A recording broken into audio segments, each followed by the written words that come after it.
Hi everybody, I'm Emma Burdett, the founder and CEO of Wild, Women in Leadership Deliver. We are the fastest growing, quickest growing women's network, trailblazing gender equality across the Middle East. So lots of people always ask me about why Wild, and I think it's really important to set the scene as to why I decided to create this extremely exciting business. So I have been in the region for 9 years and I've always worked in the corporate sector. I've been bullied, fired, harassed, left out of the boys club, and actually in 2006 I was thrown out of a client's office for being just a silly girl and what do women know about real estate. So I've made it my life's work, mission and complete pledge to ensure that no other young female goes through what I endured. So fast forward to my career in Dubai. In 2016, I set up a very small women's network of 4 women and a sheet of paper. The network grew to around 15, and I saw firsthand the power of women really coming together, sharing knowledge, expertise, and providing support along the way. So unfortunately, I lost my job and I took time out to really rebuild myself from the inside out. I actually had a rock bottom moment and suffered from a mental breakdown. So I really do understand the importance of, I think, leaning into the discomfort of really unpacking past trauma and really moving past limitations so that we can all go on to thrive. And I get interviewed quite a bit these days, but people always ask me, how did you do this? And actually I had a spiritual epiphany.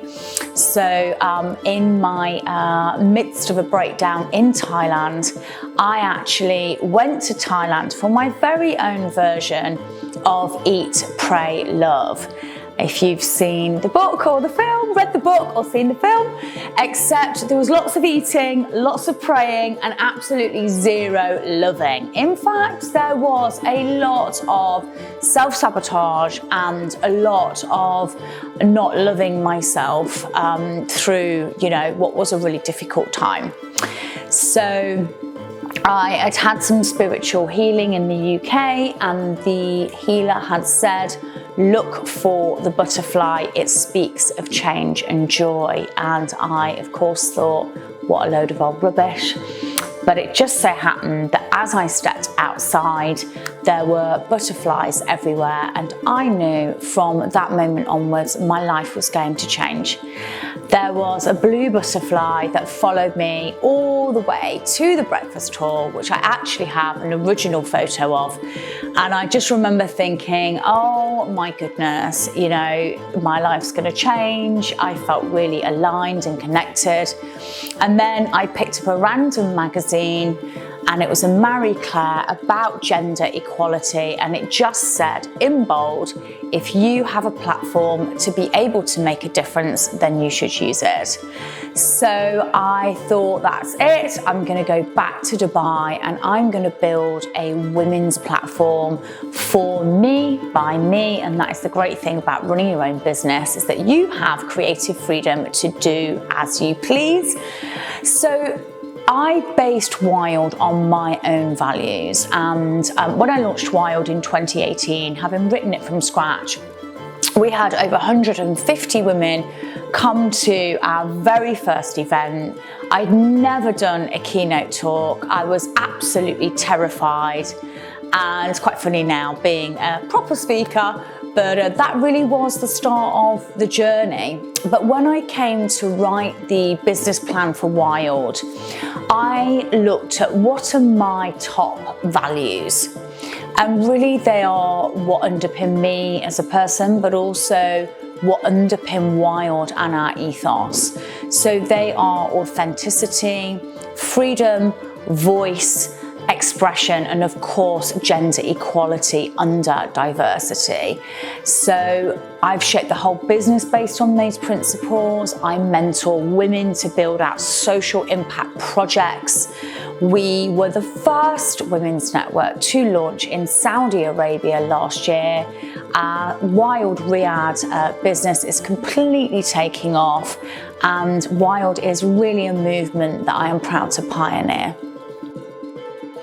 I think importantly, investing in ourselves and our own growth and development is absolutely crucial for all of us, not just women. And I think women can be so reluctant to invest in ourselves and always put everyone else first, and I've worked with 4 coaches. I've worked with some of the best coaches in the world. They've helped me execute my vision and dreams when it comes to Wild. They've helped me through mindset work. And I think what is inherent of this region with the Middle East, which I see all the time, is women striving for more and more academia. And I'm not discounting or discrediting the value of masters or MBAs or PhDs, but what are we doing about our own growth and development? What are we doing about our beliefs, the wreckage of our past, trauma, which we've all been through in some guise or another? And we can have all of this academia, but for me it's about the inner hustle. That's really how we grow and we learn. And actually, something that I'm super passionate about is letting women know that success is an inside job, and that is a combination of health, a combination of fitness, a combination of meditation, gratitude, prayer, taking time out. I have a go-to army of resources that have been so important in my Wild journey. And I have Reiki masters, healers, therapists, coaches, and also mentors, because how else are you going to find the answers and the solutions? How else are you going to build out your dreams and your vision? And so much so that I've actually become a coach myself, and I work with women in 2 capacities: one on transformation and confidence, and to rise as powerful leaders in the quest of gender equality. But out of all the work I do, what really ignites my passion and makes my heart sing is mentoring women to build out social impact projects that are going to make a difference. Generally women who build out women's networks with their own dynamic flair that are completely customized. My bigger vision is to have women all over the world with their own bespoke women's networks. I'm going to be really, really honest with you. I absolutely hate the gym more than anything else in the world. I hate it, I hate it, I hate it. But I understand the importance of working out and of really nurturing self.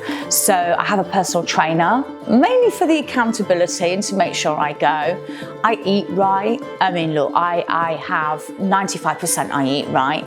I, have a really balanced diet. I love walks in nature. So, working out and fitness, as I said, health has to be our number 1 priority.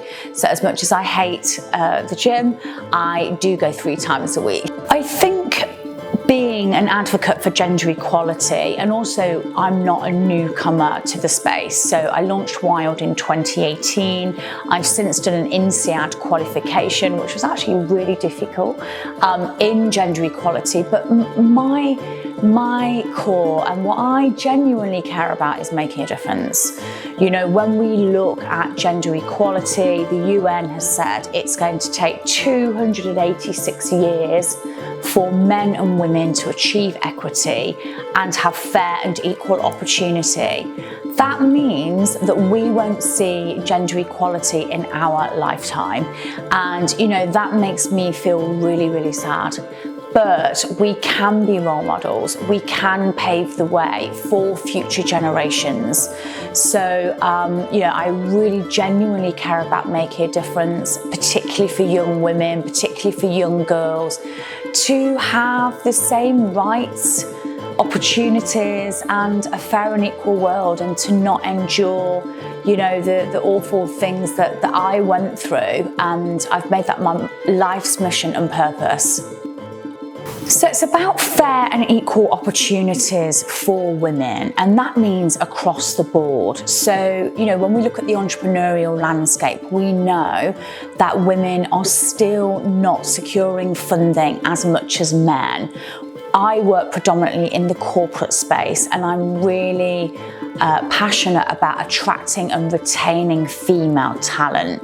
So when we look at, the Great Resignation and the huge topical issue of the war on talent, what can companies do to ensure that they are attracting the best female talent to the business, so that businesses can leverage and benefit from building diverse teams? We know that when we achieve gender equity on boards, it leads to 26% more profitability, competitive advantage, increased productivity and innovation. So it's about how do companies make sure, and this is something which is a big bugbear for me, that we don't just celebrate women on Women's Day, that we don't just throw up flimsy PR stunts to be seen to do the right thing. Let's be the change that we really, really wish to see, because half of the companies, FTSE companies that talk a good game about gender equity, when you scratch the surface, they are not gender equal at all. I hear so much, particularly in this region, about toxic workplace cultures, not only women, but men being, bullied, belittled, left out, made to feel not good enough. And when we look at DEI, diversity, equality and inclusion, we can build diverse teams, because ultimately Dubai is a melting pot of all different race, ethnicity and religion. But it's about the inclusion. How do we include? How do we build psychological safety so that women can show up and be their whole selves, be seen, heard and understood in the workplace? When I was working in corporate, I was often one of 22 all guys, and it's like sometimes you feel, what's the point? If I speak up in this meeting, I get shot down, my ideas are discredited, and sometimes the men sort of pinch the ideas and run with it on themselves. So how do we foster inclusion and also retaining female talent? This is such a key problem. We have a lack of female role models when it comes to leadership. So the younger females that come up through the ranks, and let's take law firms as an example, there's so many men at partner level, but not so many at the female partnership level. The younger females tend to drop off before they get to that leadership level, and they don't have those role models. So it's about attracting and retaining talent. It's about fostering inclusive environments for women to show up and be seen and heard. And that way we're going to contribute and leverage that diverse thinking. Is the most important thing, and without it we have nothing. And I'm actually getting a bit emotional, because when I got to 40 in the middle of COVID, I actually had pancreatitis and nearly died, and I spent several weeks in hospital, nil by mouth. It was COVID, so no one could come and see me.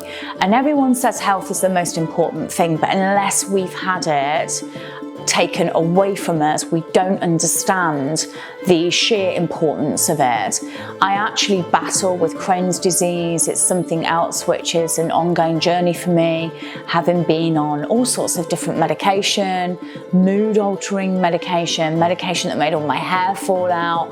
So, health is the most important thing, and since I do all of the strategy and vision for Wild, we recently launched our membership, Wild Women Collective, which is a unique community for women to come together.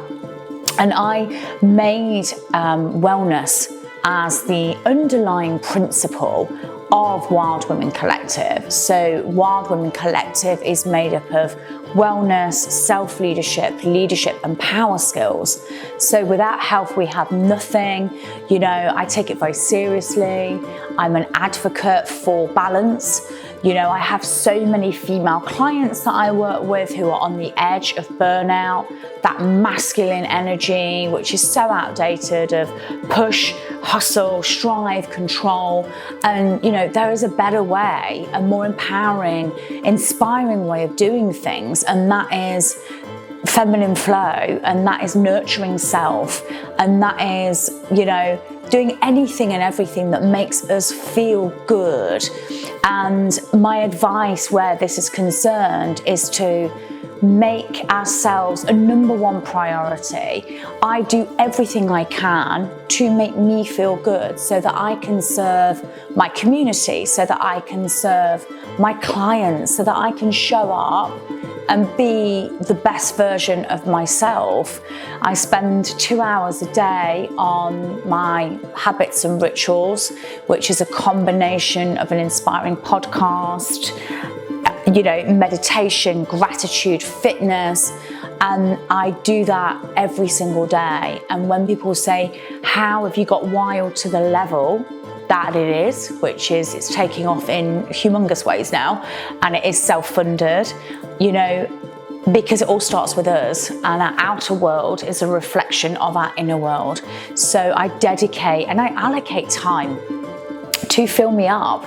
Now I work for 3 months where I am really busy, you know, flying in and out of Saudi a lot at the moment, but I then take 3 weeks out for me and go. I was in Bali for 3 weeks. I did loads of yoga, eating well, exploring, being in nature.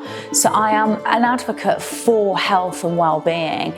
It's important to also say that last March, I actually suffered with burnout, and that is a very, very serious condition which creeps up, you don't realise, and I actually fell off a stage in tears doing a keynote talk with complete, utter exhaustion.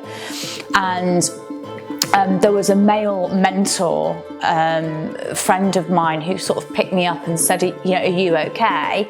And of course, our natural response is, you know, yes, I'm fine. And I really was not okay. And it lasted for 3 to 4 months.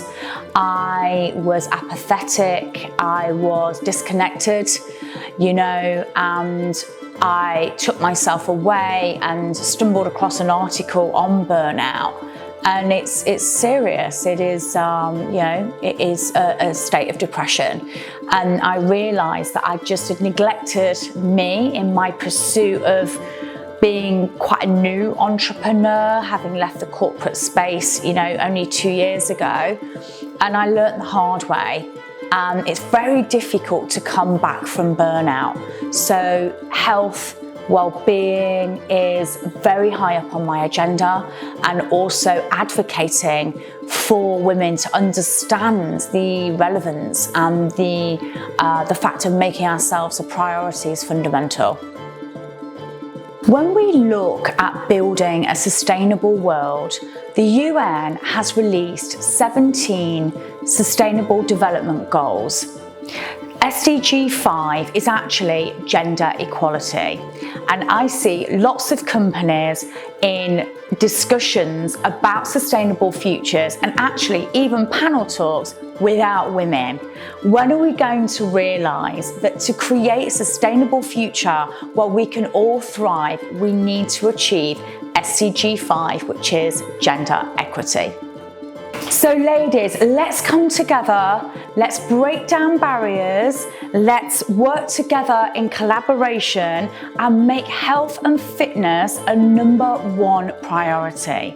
I will be there with a group of women from Wild to support the Dubai Women's Run taking place in November.